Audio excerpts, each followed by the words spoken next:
Olá, meu nome é Eduardo Augusto e hoje eu vou ensinar para vocês como utilizar a biblioteca React nas nossas aplicações React para que a gente consiga ter um gerenciamento de cache mais otimizado em nossa aplicação. Para que serve o React? Como eu acabei de dizer, o React é bastante utilizado e foi feito pensando na ideia de fazer requisições a uma API e cachear os dados no nosso front-end, no nosso website. Isso reduz muito o uso de processamento da nossa API, porque a gente evita fazer requisições desnecessárias.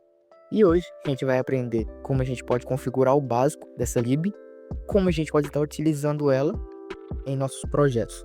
Hoje a gente vai simular uma API de to-do list na nossa aplicação React. Então, se você se interessou mais sobre o conteúdo do vídeo, deixa seu like, se inscreva no canal e bora codar.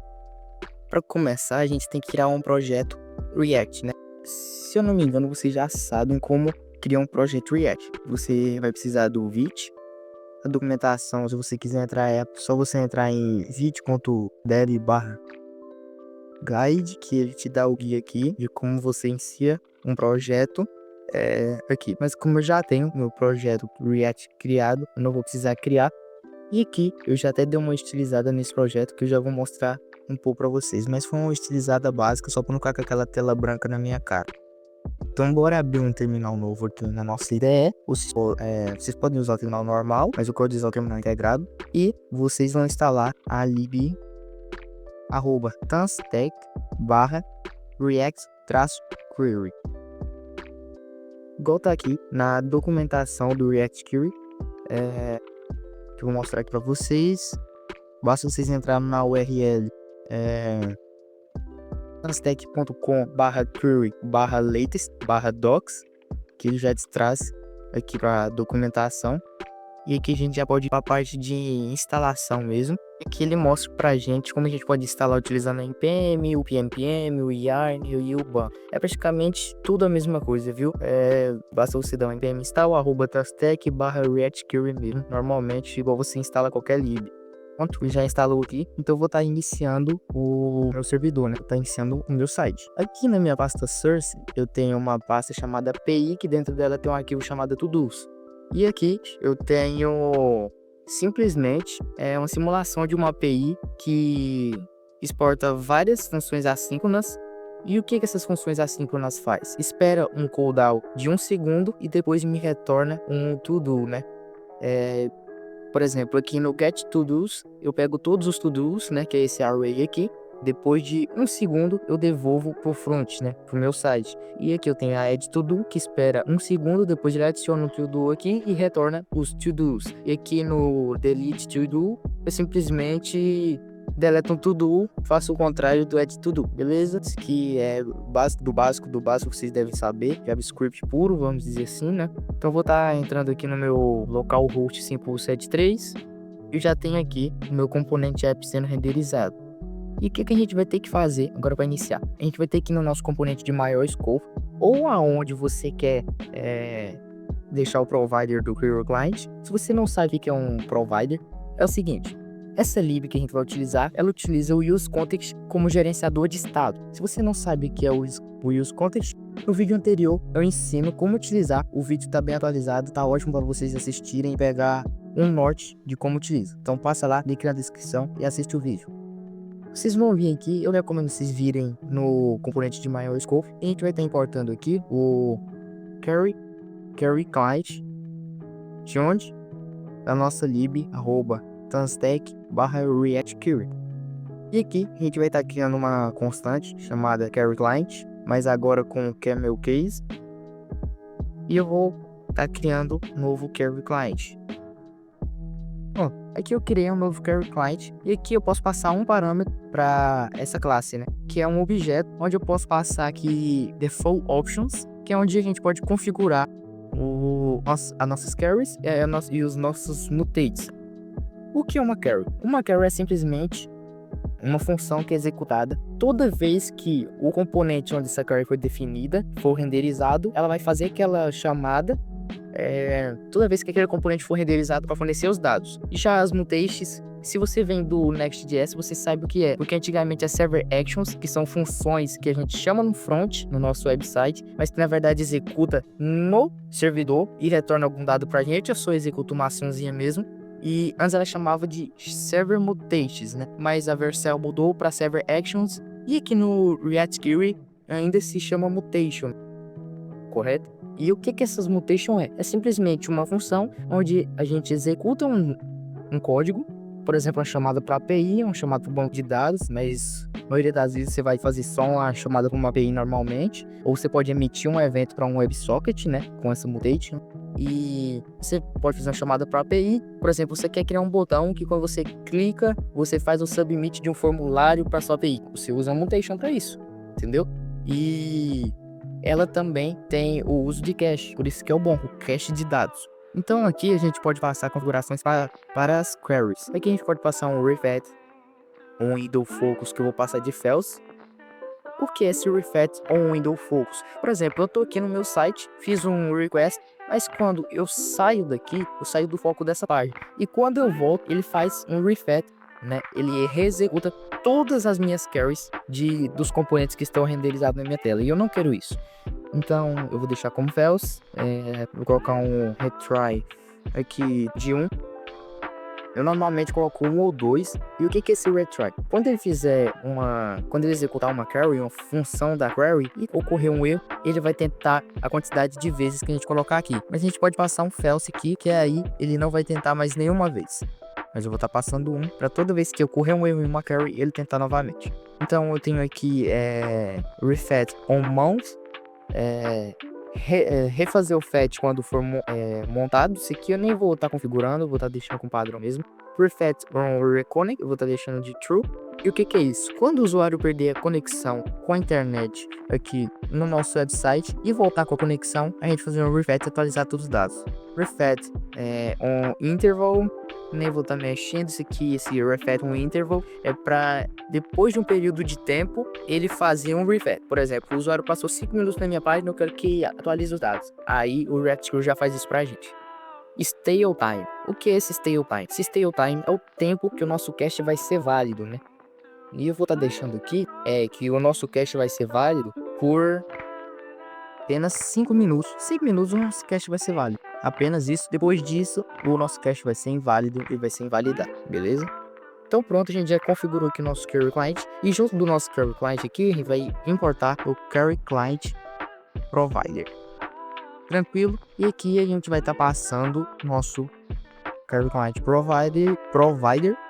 Eu vou estar passando aqui no componente que ele vai estar consumindo todas as nossas queries e mutation. Ele vai estar consumindo tudo da nossa lib React Query. E aqui eu preciso passar uma prop chamada client pro Query Client Provider, que vai ser a nossa constante que a gente definiu aqui em cima. Que a gente já pode começar a consumir o React Query. Então aqui eu vou estar desestruturando um objeto que a gente vai estar recebendo de um hook chamado useQuery.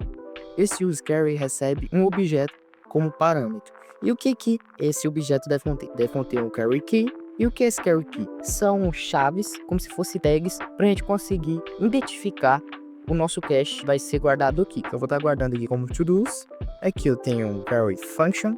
Eu vou estar pegando aqui o const to-dos. Recebe await get to-dos. E eu vou estar importando da minha funçãozinha ali. Eu dou um return to-dos. Vou dar um console.log da query. E aqui eu passo isso aqui. Aqui é onde a gente está estruturando esse objeto. A gente tem o isLoading e a gente tem o data também. Como a gente pode ver aqui, a gente tem o dado tipo. Então eu vou estar vindo aqui e vou estar colocando o seguinte: se estiver carregando, retorne parágrafo aqui com um loading. Tranquilo? Então na hora que eu vier aqui, ó, eu não tô fazendo nada com os dados, ele não vai mostrar nada. Então, o que eu vou estar fazendo? Aqui eu vou estar criando uma lista e eu vou estar inteirando sobre os dados desse array aqui, ó. Eu vou estar passando um data.map que vai estar pegando o to-do e que ele vai estar retornando um li com a key de to-do apenas. Deixa eu fechar aqui logo, colocar aqui tudo, ele mostra o texto. Eu estava enfrentando um problema com esse initial data aqui, que ele faz com que esse spending aqui, ó, e já tinha mudado, por causa tem que ser loading, nunca seja true. Beleza? E aqui basta eu estar passando se estiver carregando, beleza? Então, se estiver carregando, retorna load. E aqui a gente vai estar inteirando sobre o array, caso ele tenha algum item. Então, eu vou atualizar a página aqui. Então, loading. E agora aqui, ó, comer pizza, estudar TypeScript, fazer exercícios, estudar React. Beleza, se eu vier aqui, ó, são as to-dos que eu tenho aqui mesmo, beleza? Se a gente vier aqui, ó, abrir o nosso DevTools, vir em console, a gente vai ter aqui, ó, to-dos da Carol. E a gente tem um array com esses itens aqui, beleza? Então, agora bora tá criando um formulário aqui, logo abaixo dessa vista.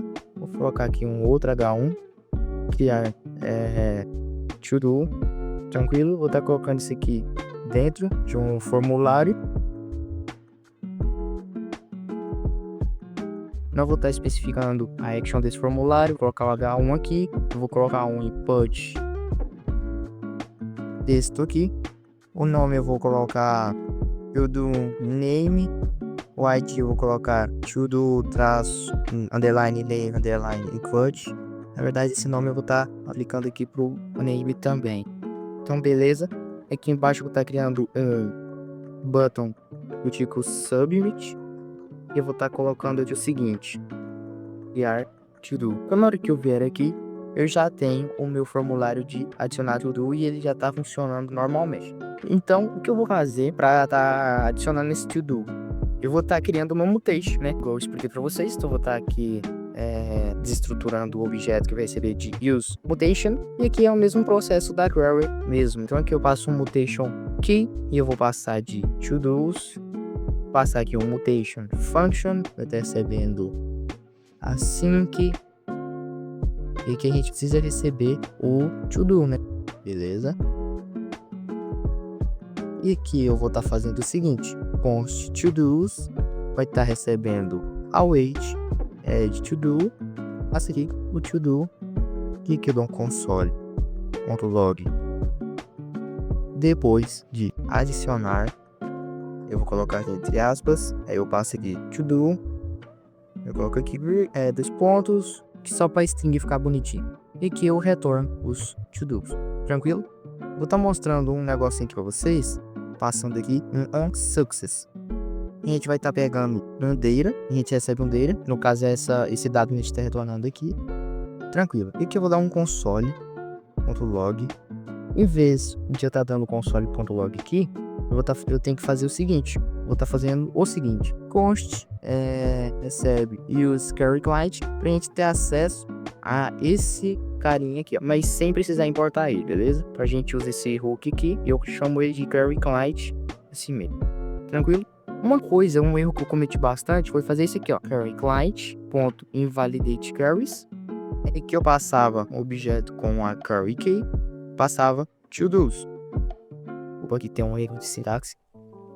Vou fazer isso aqui. Aí tá reclamando aqui que o data não tá sendo usado, então eu vou só dar um log aqui. Beleza, eu fazia isso aqui e validava as queries. E tinha um comportamento inesperado. Por quê? Porque em vez de eu atualizar o cache, ou os dados disso aqui, eu só invalidava o cache desse query aqui e ele fazia outra requisição que não tem necessidade de fazer, era só atualizar o cache. Mas já tá cometendo esse erro e eu vou mostrar pra vocês. E aqui eu tá colocando mutation data. Na verdade, o mutation retorna um data como o use query, mas eu vou renomear para mutation data. Tem o spending, que eu vou renomear para mutation spending, beleza? E aqui eu vou estar só colocando o seguinte, ó, no nosso botão aqui, ó, para ele ficar desabilitado quando o mutation estiver pendente, beleza? E aqui eu vou colocar uma string mutation spending, adicionando e adicionar, beleza. Ou seja, quando a gente vai executar uma mutation, o botão vai estar desabilitado e vai mudar o texto para adicionando três pontinhos, né, reticências. Tranquilo. E agora eu preciso vir aqui no nosso formulário e criar escutar um event de onSubmit. E aqui eu estou recebendo o objeto e aqui eu vou dar um e.event default. Aqui eu vou estar pegando o input. Então aqui eu tô pegando o input pelo ID e tô falando que o dado que vai vir aqui é um input element, né? HTML input element, ou seja, um elemento HTML chamado input. E aqui eu vou pegar o to-do, que vai estar recebendo input.value. E aqui eu vou estar dando uma coisa que eu esqueci de pegar aqui do mutation é o mutation. Mutate, né? O que é isso aqui? É uma função. A gente tem aqui o mutate async, como vocês viram. Isso aqui retorna uma função que executa uma função assíncrona, mas isso aqui não me retorna uma promise. Já isso aqui sim. Então, caso você precise da mutation mais em formato de promise, para você utilizar o await normalzinho ali, você pode usar. Aqui no meu caso, eu não vou precisar. Então, eu vou estar só passando aqui mutate to do. Tá passando um to do, tranquilo. Aqui, na verdade, tá chamando de to do mutate. Tranquilo. Então pronto. E aqui eu vou estar pegando o input.value, vou estar setando como nada só para ele resetar. O problema que ele tá dando aqui, até reclamando que mutation data nunca é usado. Então aqui eu só vou estar pegando o mutation data aqui, ó. Tá colocando aqui, ó, console.log mutation data, para parar de reclamar ali. Então agora se a gente vier aqui e eu colocar aqui inscreva-se, se eu colocar inscreva-se aqui, ele vai adicionar o inscreva-se normalzinho. Mas bora dar uma olhada aqui nos logs, beleza? Aqui a gente tem o to-dos, depois de adicionar inscreva-se, a gente tem aqui o to-dos atualizado. E aqui a gente tem dados da mutation, que no caso é isso aqui, ó, né? É o mesmo dado lá. E aqui a gente tem duas vezes um array, né? Que na verdade é esse console log aqui. E a gente tem to-dos da query. Mas por que a função da query executou de novo? Por que no onSuccess a gente invalidou e não atualizou o cache? Então como que a gente atualiza o cache da query? A gente vai estar fazendo assim, ó, set query data. E aqui a gente vai ter que passar uma query keys, né? Da nossa query. Eu vou passar aqui to-dos. Depois a gente passa aqui nosso dado. Então o que essa função faz? Você tá fazendo o seguinte: quando der sucesso a executar isso aqui, a gente vai pegar todas as queries com a tag to-dos e vai atualizar os dados com esse to-do novo aqui. Então quando eu atualizar aqui, ó, não preciso mais desse console log aqui. Esse console log que eu vou estar deixando. Na verdade eu nem vou estar pegando esse mutation dele aqui, tá só removendo ele mesmo e isso aqui também, para não ficar poluindo o console. Então eu vou atualizar a página, vou estar removendo, ficando padrãozinho. Então beleza, tá colocando aqui, deixa o like, vou estar adicionando. E aqui, cadê o to-dos da query aqui embaixo, depois de a gente adicionar? Aqui atualizou, tá vendo? Mas não executou aquela função. Então aqui a gente já executou uma boa prática, né, pra gente estar atualizando o cache, tranquilo? Tá aqui, ó, to-dos, depois de adicionar, deixa o like. Como eu repito, e aqui no final deixa o like. Mas por que tem esse to-dos da query? Porque a gente reatualizou a página, a gente atualizou a página de novo e ele fez o fetch da query. Igual se eu fizer aqui, ó, ele vai dar aqui to-dos da query de novo. Então tá funcionando 100% direitinho. E pra a gente estar deletando, eu vou estar fazendo só assim, ó, Ctrl C, Ctrl V, é que eu vou estar colocando o seguinte, no delete mutation spending, delete to do, que em vez de ser add to do mutate, eu vou colocar delete. E aqui em vez de ser add to do, tá colocando delete to do. Tá importando aqui o delete to do, ó, junto com as outras funções. Eu preciso passar o índice, né? Então aqui a gente vai estar recebendo um number, esse aqui como ID. Então vou mudar esse aqui, vou mudar esse aqui para ID, mudar esse aqui também para ID e pronto. Vou estar só copiando esse formulário aqui, ó, clicando ele aqui mesmo, e que eu vou estar mudando para removendo. Na verdade, não vai ser assim. Ao lado de todo to do aqui, ó, vai ter um button. Tem um button que vai estar desabilitado, enquanto delete to do mutation spend, beleza? Deletar to do, tranquilo? Aqui eu vou estar só passando um estilo e aqui eu vou estar colocando o evento onClick para estar simplesmente fazendo o seguinte: delete to do mutate, e que eu vou ter que pegar aqui em cima, junto com esse to do aqui, o index aqui, e eu passo um index aqui embaixo, beleza? Então na hora que eu salvo, a gente pode ver que todos os to-dos tem um botão deletar to do do lado, e quando eu aperto, ele espera, e depois ele deleta, e eu posso fazer isso aqui o tempo inteiro, beleza? Então esse foi o vídeo sobre como utilizar a lib React Query. A gente entendeu como utilizar os mutations, e como utilizar o useQueryClient para estar buscando o nosso cliente do React Query, como estar utilizando uma query, como atualizar o cache de uma query, correto? E como invalidar o cache de uma query e como fazer uma configuraçãozinha básica, né, ali da nossa queryzinha, tranquilo? Então é isso, o vídeo foi esse. Espero que vocês tenham aprendido junto comigo. Espero que minha explicação tenha ficado clara para vocês. Agora é meia-noite 8. Essa é a 1000ª tentativa que eu faço de tentar gravar esse vídeo. Tem a thumbnail pronta há dias e o vídeo nunca sai. Dessa vez vai sair. Hoje é quinta-feira, dia 1/5, dia 2/5 esse vídeo sai. Com certeza você tá vendo esse vídeo dia 2/5 mais pra frente. Eu peço pra você que deixe seu like, se inscreva no canal e veja o próximo vídeo que eu vou lançar sobre o React, que eu vou estar tentando explicar para vocês sobre como utilizar o React Reform junto com o Zod, né? Pra gente estar utilizando o Zod para validar dados de formulários com o React, beleza? Então deixa seu like, se inscreva no canal e falou!